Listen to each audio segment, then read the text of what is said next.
Bob Rasmussen. I'm Dean of the USC Gould School of Law. And today I have the challenge of introducing Judge Dorothy Nelson. And I say it's a challenge because when I think about what to talk about, there's just almost too many things to think about. I could talk about her 35 years of exemplary service to our country as a judge on the Ninth Circuit, both in terms of the opinions that she's written and also behind the scenes bringing the court community closer together to make the Ninth Circuit a really true family. I could talk about her work in alternative dispute resolution. As some of you may know, we recently started an alternative dispute resolution program here at the Gould School of Law, and the inspiration really came from a man named Rich Chernick, who credits Judge Nelson as his mentor and his source for the idea. Indeed, Judge Nelson has traveled the world talking about dispute resolution. I could also talk about what Judge Nelson has done for the principles of inclusion throughout her life. At every position she's held, she has been a tireless advocate to make sure the doors are open to every institution for everyone. She has led that fight at this university, in the courts, and across the world. Of course, I could also talk about her transformational service as dean of this law school. She was the first female dean of a major American law school, and she really transformed this law school. We would not be the law school who we are today without Judge Nelson's fingerprints all over us. I can talk about all those things, but at some level, none of those really capture Judge Nelson. Those are things that Judge Nelson has done. What's more important is the person that she is, and it's why she's been able to do these things. My first week as dean, I had the pleasure to go up to Pasadena and have lunch with Judge Nelson. And I gotta say, I was intimidated.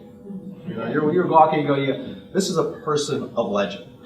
And I met the most kind, generous, and humble person I know. Indeed, let me give you a story. For the first 2 or 3 years when I was dean, every time I met Judge Nelson, she kept introducing herself to me. It's kind of like going to heaven and someone comes to say, hey, I'm God. Nice to meet you. It's like, Dorothy, we know who you are. But I really think it is her generosity of spirit, her willingness to see everyone, to embrace everyone, her willingness to give others credit that really allowed her to accomplish all that, and it's for those reasons that she is really one of my personal heroes in my life. Judge Dorothy Nelson.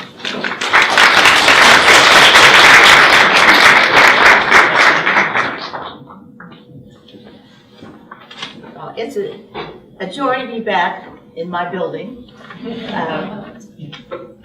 I'm embarrassed that the dean of the law school gave up his lunch hour to come to introduce me. He is a man who has taken this law school to great heights. The fact that we have such high ratings consistently, year after year after year, is due to this remarkable dean. I'm just so proud that we have become such good friends, and his wife is on the faculty of the law school as well. He had to introduce me a few weeks ago to the law graduates of the law school who had passed the bar. And I just told him he ought to go back now and go back to his work, because One argument you're going to lose, Judge Nelson. Well, I'd like to think part of the reason I'm here is Tim Conley from the Office of Religious Life. We happen to both be members of the Baha'i Faith. He spoke at my house. Baha'is have no clergy. We have firesides, and my husband and I have been having Baha'i firesides since 1961. And I'll tell you a little bit more about that. You ought to know, I didn't know he was going to photograph me today, or I probably wouldn't come. He's a rapper, he sings, he's a remarkable person, and I'm very happy to be here.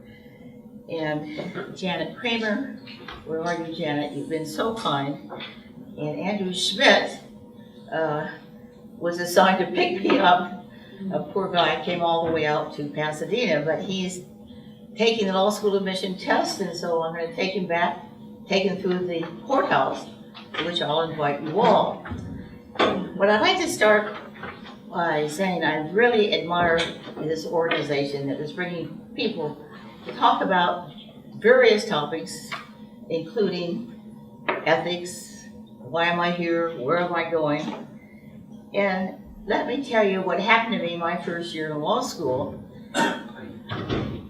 Across the city at UCLA, was a member of the second class at the UCLA Law School, 72 of us, 2 women, 1 black.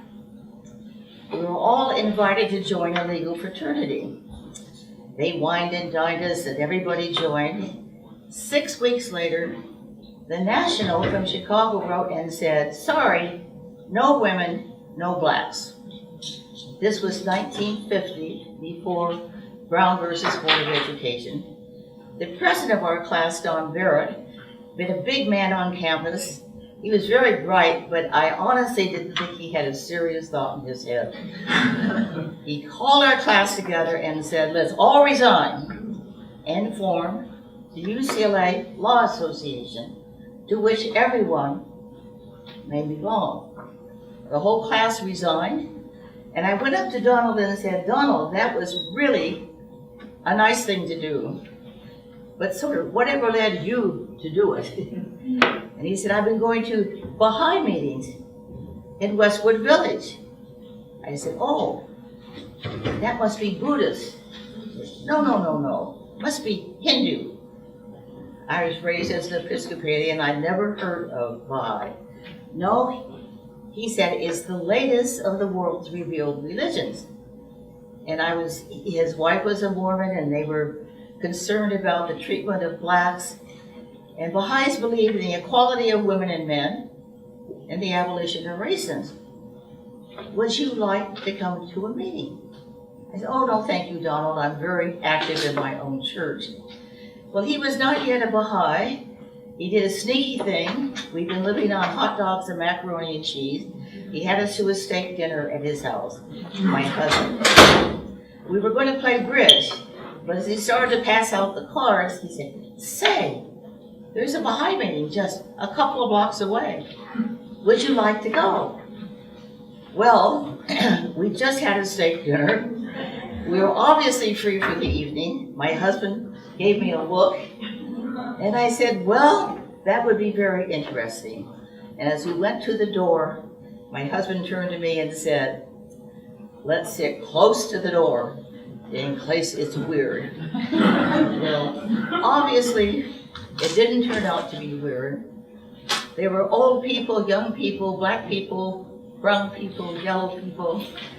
I saw the woman from the cafeteria. I saw my philosophy professor. I don't remember much of what was said, other than that the feeling of unity in the room was palpable. Well, we were in law school, and over the next 5 years, we would go to Baha'i firesides, but they would go on too long, so we'd not go. But in the next 10 years, out of our class of 72, 17 became Baha'is. They're all over the world, and the reason I'm telling you this influenced what I chose to focus on as a young law professor. Baha'is resolve conflict through what they call consultation, which is a high form of mediation. And when I first came on the faculty here in 1957, I had a course on law reform, and I added mediation. At one of my first faculty meetings, I heard a faculty member at the end of the table say, what's Dorothy teaching? Mediation. That's not law. The answer was, oh, she's just trying to get everybody to love each other. Well, it makes me happy to say it is the hottest topic in the judicial system today. And I remembered when I was in law school, Dean Roscoe Cowan, the former dean of the Harvard Law Schools, used to say, it doesn't matter what the laws are. More important is the process used to achieve a fair and just result. And in my course, we had readings from Chief Justice Berger, who said reliance on the adversary system for all cases is a mistake that must be corrected. It is too costly, too painful, too destructive, too inefficient for a truly civilized society. A professor friend of mine, Gerald Auerbach, wrote the book called Justice Without Law, and he describes the adversary system, one suing another, and I have to remember I'm not talking to law students, he said, is a chilling Hobbesian version of human nature. I'm losing my voice and I'm sorry. It accentuates hostility, not trust. Selfishness supplants generosity. Truth is shaded by dissembly. Once an adversarial framework is in place, it supports competitive aggression to the exclusion of reciprocity and empathy. And then another judge friend of mine, Marvin Freckles, wrote a scathing indictment of the adversary system.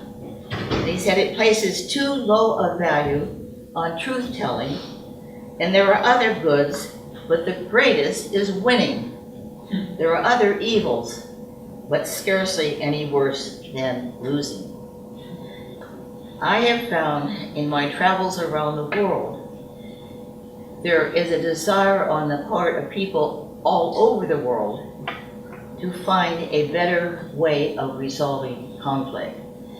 And I'll give you one example. Poor Dean Rasmussen has heard me talk about this. My trip to India in 1985, right after the Bhopal disaster, Union Carbide plant had blown up. Hundreds of people were killed and injured. I arrived at the airport. I'd been invited to speak at a conference on the professions as the conscience of society. The reporter said to me, "What would you do about Bhopal?" I found out later that a San Francisco lawyer had been there the week before. And they asked him, "What would you do about Bhopal?" And he said, M-O-N-E-Y. He spelled it out. I saw clippings of his talk. He said he could get millions for these victims if he brought them back to be tried and brought Carbide, Union Carbide, which is based in the United States, for trial here. They said, "What would you do, Judge, about Bhopal?" And I said, I would, first of all, have what the European Court on Human Rights prescribes, a friendly settlement. Consultation or mediation involves the parties coming in, and you ask them, what do you think would be fair in this case? Then you ask the other party, what do you think would be fair? And you encourage them to come up with their own solution. Well, I first would have a friendly consultation after having an international fact-finding commission. If we couldn't settle through mediation, I would then go to arbitration or to the European Court on Human Rights. What surprised me was that in the next week, the State Department gave me over 700 clippings. Of course, there are thousands of newspapers in India. Mediation for Bhopal, says U.S. judge. All of those people needed, who were $500 a year, would have been wonderful. Or for those who were injured, an annuity for life. To this day, not $1 victim from Bhopal has received a single penny. That's what the adversary system does. I was invited to go to Pakistan in 1990. I took a mediator with me where we had a conference on mediation and how it could be used in Pakistan. When they drew the border line between India and Pakistan, they drew it very, very quickly. There were disputes all along the border. Who gets to hunt in the forest? Who gets to fish in the fish pond? We set up mediation teams all along the border. Well, they didn't go to court. They had to meet in homes. And hospitality was tea, sweets, children would play together in the yard. There were Hindus, there were Muslims, there were Christians. There were people of all backgrounds. In 85% of those cases, they came to agreement. You can hunt in the forest every other month. We'll hunt every other month.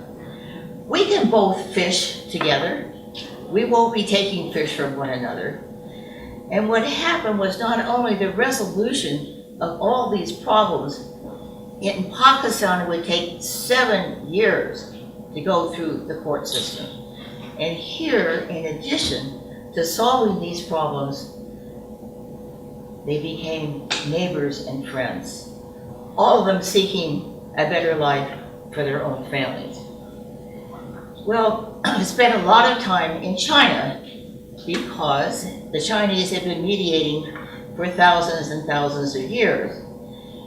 But what I found in China was mediation has turned into, in the little units where they live, they elect mediators. Most of them are retired women. And when I went and sat through some of the mediations, the women would consult and they say, let me tell you what you ought to do. As opposed to true mediation, where you ask the parties, what do you think would be fair?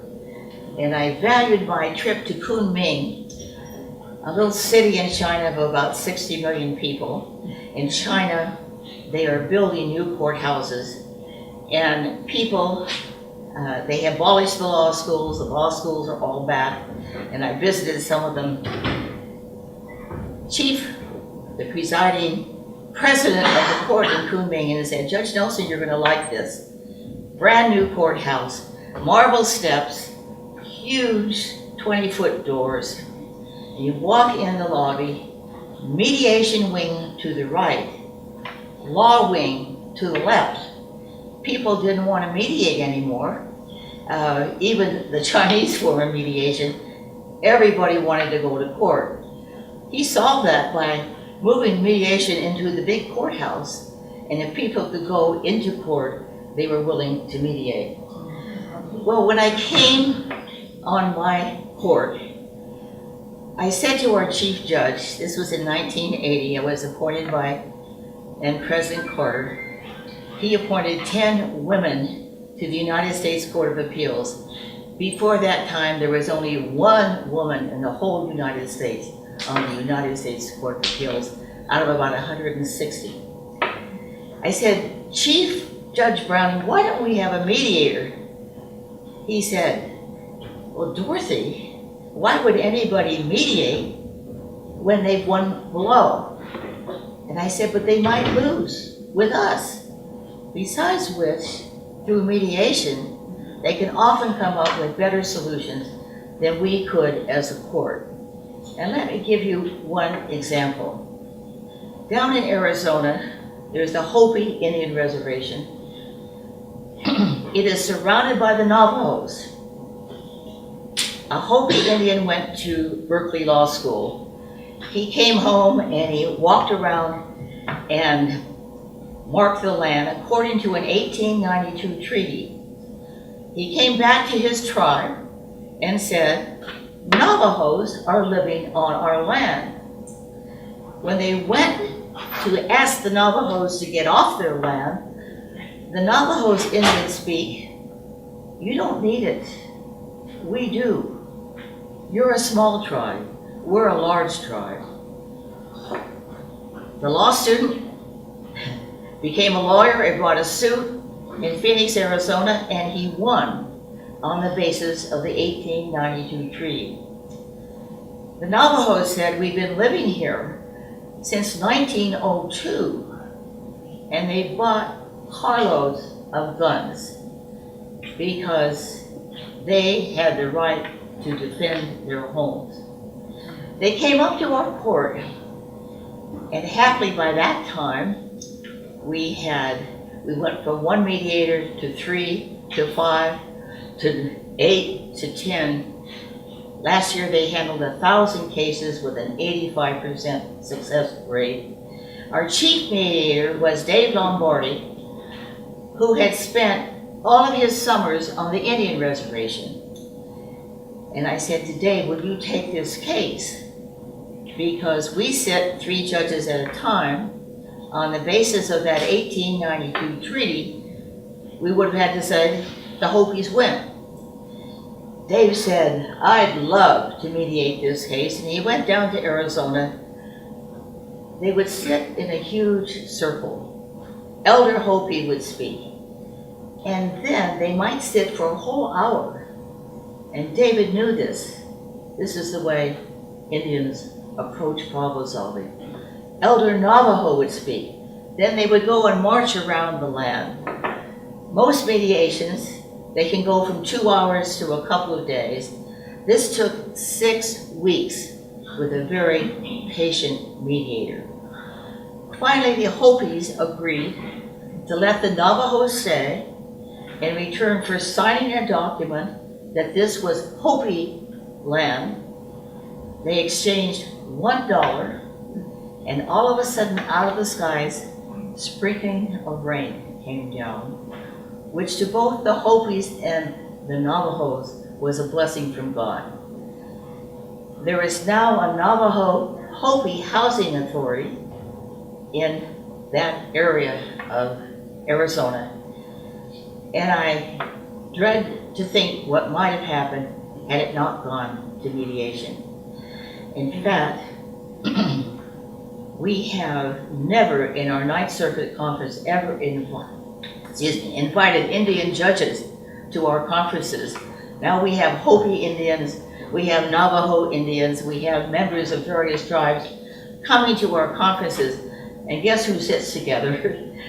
The Indians, of course, find each other, but it helps solve problems rather than exacerbating problems. My court was downtown in an ugly federal building. No trees, no grass, no flowers. We moved to Pasadena to a hotel, which we restored. We have beautiful roses and trees and grass and flowers. And people who come are very intimidated when they have to come to court. But in that atmosphere, it sort of calms everybody down. However, I still continue to believe that the adversary system and the cases that I have before me, is that every other month, 30 cases, at least 80% of them could be mediated.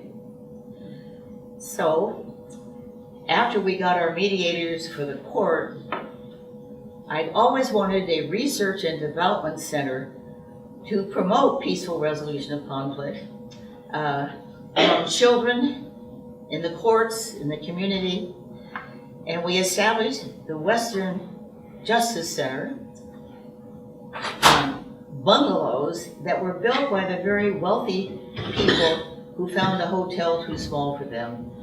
And through help from my SC friends, including Rich Chernick, one of my former students, we created this board. President Reagan said, sell all excess government property, and I thought, oh boy, there are 11 bungalows over there, let's go after it.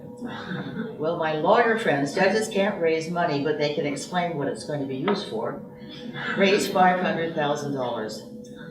And it went to public auction, and a lawyer from Beijing and a lawyer from New Delhi upped the bidding to $1,100,000. We had to drop out. I ran to Congressman Roybal and said, look, there are these 4 buildings right next to our courthouse. We don't want people with submachine guns pointed at our courthouse.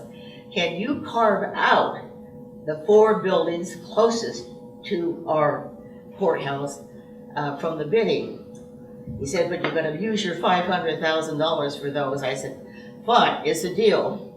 We got the city council to buy the property for us because it would have taken an act of Congress to allow us to buy it. It was an independent corporation, which Rich Chernick helped to form. And we acquired these 4 buildings to promote peaceful resolution of conflict among children in the courts and in the community. My most fun is after we train the teachers how to teach kids how to mediate. They become peer mediators, bullying, racism, all the stuff that happens from it happens from kindergarten all the way through high school. They get to come to the courthouse at the end of the year if their school will pay for the money, and I take them into the big courtroom. And my favorite group, a group of 4th graders, the problem I gave, I said, today you're going to litigate a case and mediate. Do you know what litigation is? They said, yeah, you sue people.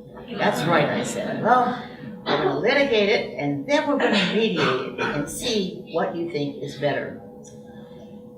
The problem was a child gets an F. She thinks she deserves a C. She got a 4th grade lawyer to represent her, and the teacher, a 4th grade lawyer to represent her.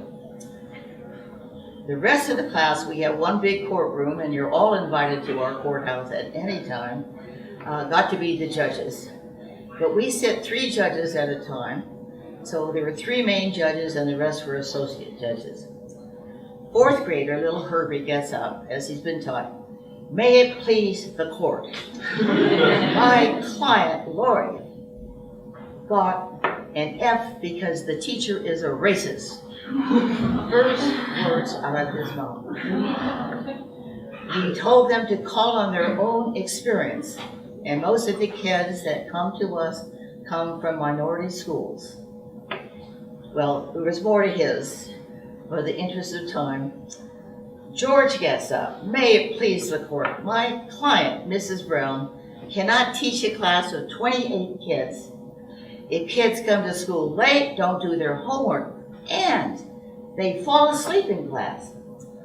Well, the rebuttal, little Herbie gets up. Well, may it please the court. My client falls asleep in class because she comes to school without breakfast. Now, mind you, this is all made up based on their own experiences. So the class voted, guess who won? Herbie won, George lost. We had a winner and we had a loser. We took the podium away, and then they applied their mediation skills. Hello, my name is Herbie. This is my client, Lori. George said, hello, my name is George. This is my client, Mrs. Brown. And then Herbie turns to Lori. Tell Mrs. Brown how you feel about that F. I hate school. My parents are mad at me. I never want to go to school again.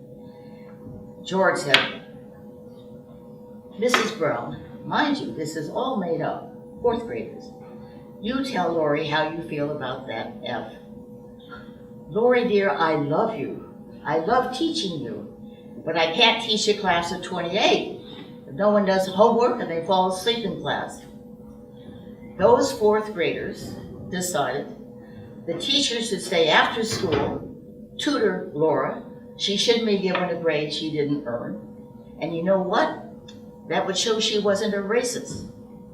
Someone ought to write the PTA and say kids are coming to school without breakfast. But what I loved about this group, at the end, we're 4th graders. We can solve problems. They hugged each other. This was all make-believe. We have graduate students following their Herbies as they go through the 5th and the 6th and the 7th and the 8th grade, trying to determine how learning these skills can affect them in their future lives. And I have a former student who used to own California Pizza. At the end, I said, what do you think is better, litigation or mediation? And they all shout, mediation. I said, oh great, you all get pizza now. I have another former student who's taken over, who now supplies Mexican dinner. But it's these kinds of things where ultimately, I think the answer is not more judges, not more courthouses, but more people in their own community life learning how to resolve conflict with each other. And the interesting thing is, kids like to eat, I guess everybody does. I always sit them down when they first come, and we call our mural room, and I say, tell me about some of your mediation experiences. And 9 times out of 10, a child will raise their hand and say, my parents are always fighting. They're screaming and yelling at each other all the time. I go and tell them, you want to mediate your disputes. And they say, hey, what? What is it? You have to listen to each other. You can't interrupt each other. You have to be courteous to each other. And you have to think about what would make it better. When those kids respond like that, it tells me they are applying these skills in their own lives. So I'm hoping that as we're producing more and more, the Western Justice Center now has a website, and Haven, which is where student mediators can connect with each other on the internet and have chat rooms about what are they doing about bullying in their schools, what are they doing about conflicts that are rising in their lives. And ultimately, we are creating videos about good mediators, bad mediators, and then we have what we call compassion plays. We're hooked up with the LA School for the Arts on their one-man, one-woman plays about topics of racism, bullying, and the like. The kids love to watch those plays because it makes it easy for them, the trained people in the place, and interaction with the audience, to let out their own feelings about what's happening in their own lives and in their own schools. But to be honest about all of this,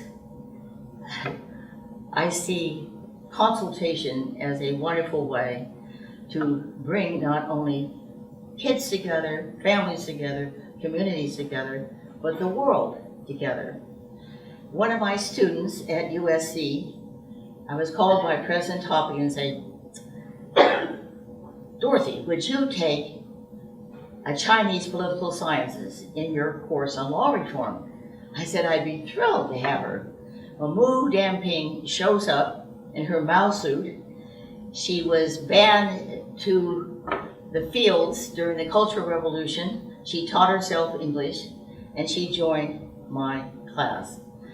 Part of my class was field trips once a week. Say, we were studying the juvenile court, do all the readings, and then we go and observe. And one day in the dependency court, where kids were describing how they had been abused, Mu stands up in the courtrooms packed with people. The children were sitting in the jury box and saying, Your Honor, remove those children at once. Well, guess who got removed? My whole class. But she was indicating how shocked she was about some of our own processes and procedures. We ended up getting a Master of Laws here, a Master's in Public Administration, and a Doctorate in Public Administration. But I had my students always to dinner at my home. And at my home, I had a document called The Promise of World Peace. And in it, it said, through an act of consultative will, the nations of the world could come together to solve the problems of the environment, of crime, of poverty. I had it in many languages. Take it in Mandarin, and I said, yes. Unbeknownst to me, she sent it to Beijing, where it was republished. It was a Baha'i document, and the faith is not recognized in China. So when the new ambassador from China was appointed and came to LA, Mu said to me, he would like to come to your house to dinner. I said, my house? And she said, yes. And Judge, this was Monday. He's free on Saturday. I suggest you have him then. And by the way, he'd like to bring his wife and his 4 vice consuls and their wives. I said, Mu, this is Monday. Let me speak to my husband. Well, he said, why not? Ambassador Ma, who later became ambassador to Great Britain, and who later became the one who managed the turnover of Hong Kong, met me at the door. Good evening, Judge Nelson. I was the judge at that time. I continued to teach for 5 years after I was a judge, but when we moved to Pasadena, it was too much. I believe in consultation, not confrontation. This is the ambassador from China. And I said, yes, Ambassador Ma, but how do you know that? He said, I read this document. He pulls it out, The Promise of World Peace in Mandarin. Well, I was a little shocked because I didn't want to get people in China in trouble. But what I found everywhere, every country, if you take the top politicians off the top, everybody wants education, health care, place to live, etc. You meet with thousands of people. And when their leaders begin to recognize that things have to change, I think they will. But we're never going to have world peace without the abolition of poverty. We're never going to have world peace without the recognition of the equality of women and men. In fact, in my own faith, it says until women reach high policy-making positions in laws and politics, not partisan politics, the world peace is not possible. We will not have world peace without the abolition of prejudice of all kinds. And I'd like to quote from a sage from Iran who said in 1863, the root at the need for reform is not just in the justice system, but in ourselves. We must consider the welfare of the community as one's own. We must regard humanity as a single individual and one's own self as a part of that individual. And to know of a certainty that if pain or injury afflicts any member of that body, it must inevitably result in suffering for the rest. I want now to have your comments, your disagreements, your suggestions, your ideas, your thoughts, because this is what is the most fun about coming to an academic institution. Have any questions? Yes. How did your husband feel about your transformation of faith? Did he go through it with you? Yes, he did. How did you have that conversation? Well, you know, the interesting thing was that my husband was a very active Presbyterian, and I was a very active Episcopalian. And so we had both ministers preside at our wedding. But I had my wedding at St. Albans, which was on the campus of UCLA, where I had been living. But we invited his minister, Reverend Stewart.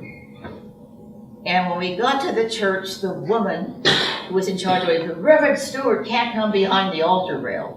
Whereupon my minister opened the altar rail and said, Reverend Stewart, be my guest. But he can't do the marriage vows in this church. Whereupon my minister said, Reverend Stewart, I'd be happy. Driving on the way home, we said to each other, isn't this ridiculous? We both believe in God. You have matters of form, not matters of substance, different.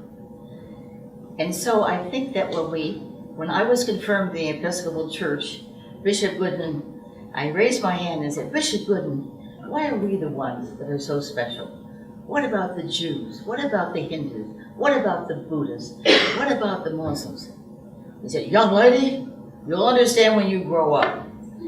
Well, when I found the Baha'i Faith, that said all the messengers of God teach the same spiritual laws, and my husband found the faith with me, they all teach the fatherhood of God, the brotherhood of man, the power of prayer, the golden rule. But they differ in their social laws. And there was a time for the ministry. But now, Baha'u'llah, the latest messenger, we believe, says, this is a day of universal education. People should seek out truth independently. Well, that melded in, although my husband actually had been the junior minister at the Beverly Vista Presbyterian Church, used to give the 10 o'clock sermon. He knew the Old and New Testament backwards and forwards, and we'd go to Baha'i firesides, like the ones we have at my house, with our yellow pads. He'd say, what about John 51 and so forth? What about, and I think they wanted to pull down the blinds as we would arrive. But ultimately, Don Barrett became a Baha'i our second year of law school. He wasn't the top of the class, he was very smart, but when he talked about issues of race and equality, you could hear a pin drop in the room because it was coming from his inner being. It wasn't, this is sort of a good thing to do, this is the thing to do. And so that, we watched him like a hawk, but it did obviously get to some of us. And actually, my husband, I miss him. He died 4 years ago. We have these Baha'i firesides where people who want to learn about the faith come. And we get a lot of students from the Claremont colleges. We're in Pasadena and Occidental and so forth. But because he knew the Bible so well, when Susan said, what is about, John 54, my husband could answer like this, I'd say, well, let me look it up here, and I'll be happy to get back to you to other people. That he was so much more knowledgeable than I was, although I had gold stars for attendance at Sunday school, but my retention was not as great as his. But thank you for that question. He would have appreciated it. Yes? I'm curious how we could apply the mediation or consultation in criminal cases. Will you speak up a little? Oh, I was curious Because I'm how, clogged up because of this throat environment. yeah, how we can apply the concept of mediation or consultation in criminal cases. In what specific ways? Like what? How to apply it in what? Criminal cases. Mediation and consultation in criminal cases, how can you apply? Oh, well, that's a wonderful question. Because people used to say you can't do any of this in criminal cases. And now we have what we call restorative justice, where we bring in the victim and we bring in the criminal. We don't do this in rape, murder cases, where we sit them down and they talk about their feelings and how they feel about it and what would be fair in this instance. And it's beginning to spread around the country. Actually, I should take it back. We had a capital case from Arizona just last year, and my panel looked at this case, and there had been a request that there be a psychiatric examination of the defendant as to whether or not he was mentally fit to be executed. The judge has said, no need, it's just very clear. He knew what he was doing, he knew the difference between right and wrong, etc. Well, it came up to our court and we thought, how long will that take for him to be examined? And we sent it back. It took 1 hour and they found him mentally incompetent. They probably will not do it again unless they're forced to, but it's beginning to seep in to the criminal system because we have more people incarcerated in this country than any civilized country in the world. A small percentage of them need to be locked up. But most of them, and we're dealing with drug charges and things like that, we have a new court called the drug court now. They're all over the country, where people who could be spending 15 to 20 years in the penitentiary agree to a 2-year course. They meet once a week with the judge, the prosecutor, the defense lawyer, and their own lawyer, setting goals, i.e. I'm going to get a job, i.e. I'm going to enroll in school, being held to account. And I just had a report from Hawaii. They have a 93% success rate with those who complete the drug course over a course of 2 years. And note how that can affect the families of those people, because the recidivism rate is extremely high in drug cases. I mean, you can incarcerate them for 15 years, they only get worse in prison. But if we take out the truly, I call them evil people, and you lock them up because we need protection from them, but take maybe the 85% of the others and find true ways to change their lives around. And a lot of this, again, deals with education and poverty and all these other social ills which can't be neglected.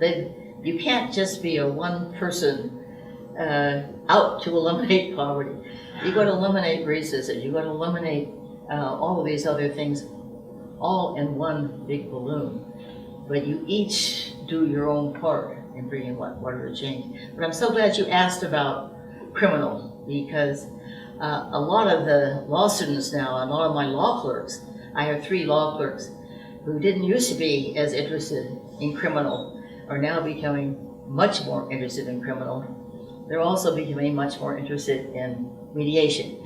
But that's not because I'm forcing them, but they participate in our programs at the Western Justice Center next door. For instance, every year, we just had 2 weeks ago, we had 75 elementary school kids come participating in a peer mediation invitational, where mediators and some of our judges, Judge Paez, Judge Hatter, come and watch kids conduct mediations, make suggestions, interact with them. Everybody gets a gold badge. Everybody gets a t-shirt. There are no winners and losers. And then the next day we had 120 high school students come and share their mediation skills. These kids then go on the internet and they share ideas about how to get people who don't want to mediate. Except for violent crimes, in most of the schools, you have your choice of going to the principal or going to the peer mediator. Who would you choose? So they get a lot of business. Yes? Yes. What is it particularly about faith that influences your work, and not so much, you mentioned some of the principles of the Baha'i Faith, but what is it particularly about faith that really influences how you go about your work? Well, when I finally felt that I had found in my life a faith that excluded nobody, and it's like there's one big book of religion, and a chapter was written by Krishna, and a chapter was written by Buddha, and a chapter was written by Moses, a chapter by Zoroaster, by Jesus, by Muhammad, and now there are 2 messengers in say Baha'u'llah. When I first, I must say it was 5 years of really deep comparative study of comparative religion, became convinced that he was a messenger for this age, with the social laws for this age. And he said that consultation was the way to resolve conflict. In fact, there's no more violence. I mean, jihad was permitted under Islam, it's not permitted under the Baha'i Faith. I thought, well, what can I do? I'm a Baha'i. This is a principle that's been suggested. It was my faith in Baha'u'llah that led me then to see, how can I incorporate, I believed in all of these principles anyway, equality of women and men, abolition of racism, a spiritual solution to the economic problem. Now, I sat on the Federal Reserve Board in San Francisco for 3 years. My first meeting, I was so intimidated by what I was expected to do. I called my friends at Claremont, at UCLA, at SC, and I met with them. We had our offer here at USC. And I came prepared with all my notes. 12 members of the board. Well, things are looking pretty good to me. I'm a rancher and my beef is selling. I don't think we ought to change the interest rate. It went around like that. I had all of this pros and cons and what should happen. And one day, I didn't do this, but I just think golden rule, just think golden rule. You know, if we could think on a worldwide basis, there is a spiritual solution to the economic problem. But all of these the need for a universal auxiliary language that we would learn in addition to our own. And I found traveling, for instance, I took 2 young lawyers who were Baha'is, one was from Yale, one was from Chicago, who spoke fluent Mandarin. And as my assigned translator would translate for me, they go, he didn't get it, Judge. He didn't understand what you said. To have a universal auxiliary language, Baha'u'llah says, chosen by the nations of the world, where we deal with Mexico, we'll deliver the goods mañana. It may mean tomorrow, or it may be day after tomorrow. We mean by 12 midnight. So that we could speak in common languages that, again, would contribute greatly to reducing conflict in the world. But thank you for that question. One more, all right? Yes. Since we have the most people incarcerated in the world, in fact, the most of any state is California for having prisons. I'm wondering, it seems like we're not doing enough mediation. And I'm wondering how much of that is spent in law school dealing with how to do mediation. It doesn't seem like it would be that high. I'm so thrilled when SC established its whole new center. We call it ADR, Alternative Dispute Resolution. Janet Reno called it Appropriate Dispute Resolution. But the most important one for most purposes is mediation. I tried to get a seminar on mediation because I was an academic, I was in charge of our education program for our Ninth Circuit judges. It took me 5 years even to get a seminar at our education. Now we have whole days and we give out awards to judges that are promoting mediation in their courts. Patience, in my faith, is said to be the greatest virtue. It's the one I have the least of, but the one I've learned the most about. But law schools are picking up, are they not, Dean? Yes, we are. And we actually, as part of our program, have a mediation clinic where students can learn mediation and work with people. We were honored by the Ninth Circuit 3 years ago for our efforts in ADR, and one of those things were in your basic civil procedure class, which is basic rules of court. We actually devote some time now to talking about mediation, and certainly when I talk to our alums who are practicing law, they think it's almost malpractice not to know mediation in arbitration, because it's such a useful, appropriate dispute resolution tool. And it helps among judges, among faculty members, and it helps in all aspects of your own life. I want to thank you all for coming. I want to thank one of my most favorite deans in the whole United States. I think Janet, I think Tim, for suggesting this possibility. And Andrew, are you here? My driver. He got me here. very fast. Right on time. Thank you all very, very much.